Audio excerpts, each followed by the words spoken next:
የፌዴሬሽን ምክር ቤት አፈ ጉባኤ ያገኘው ተሻገር የብሔር ብሔረሰቦችና ህዝቦች ቀን በዓል ለፌዴራል ስርዓቱ መረጋገጥ ከፍ ያለ ሚና እየተጫወተ ነው አሉ። በማዕከላዊ ኢትዮጵያ ክልል የተከበረው 20ኛው የብሔር ብሔረሰቦችና ህዝቦች ቀን በዓል በስኬት እንዲጠናቀቅ የላቀ አስተዋጽኦ ላበረከቱ አካላት የእውቅና መርሃ ግብርና የአፈጻጸም ግምገማ መድረክ በአዲስ አበባ እየተካሄደ ነው። አፈ ጉባኤው እንዳሉት በለውጡ ዓመታት እውነተኛ የፌዴራሊዝም ስርዓትን መሰረት አድርጎ እንዲከበር በመደረጉ ለፌዴራል ስርዓቱ መረጋገጥ ከፍ ያለ ሚና እየተጫወተ ይገኛል።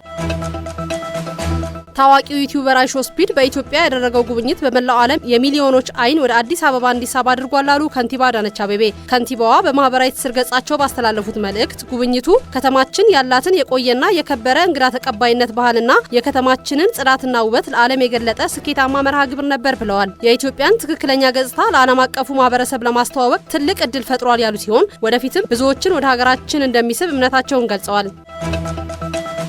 በማዕከላዊ ኢትዮጵያ ክልል የአፈርና የውሃ ጥበቃ ስርዓት ንቅናቄ በሀዲያ ዞን ተጀመረ። የክልሉ ርዕሰ መስተዳድር ዶክተር እንዳሻው ጣሰው እንዳሉት የተቀናጀ የተፋሰስ ልማት ስራ የአፈር ለምነትን በማሻሻል ምርታማነትን ለማሳደግ ሚናው ጉልህ ነው። የአፈርና ውሃ ጥበቃ ስራ የተጎዱና የተራቆቱ ቦታዎች እንዲያገግሙ በማድረግ ስነ ምህዳርን መጠበቅ እንደሚያስችል አስገንዝበዋል።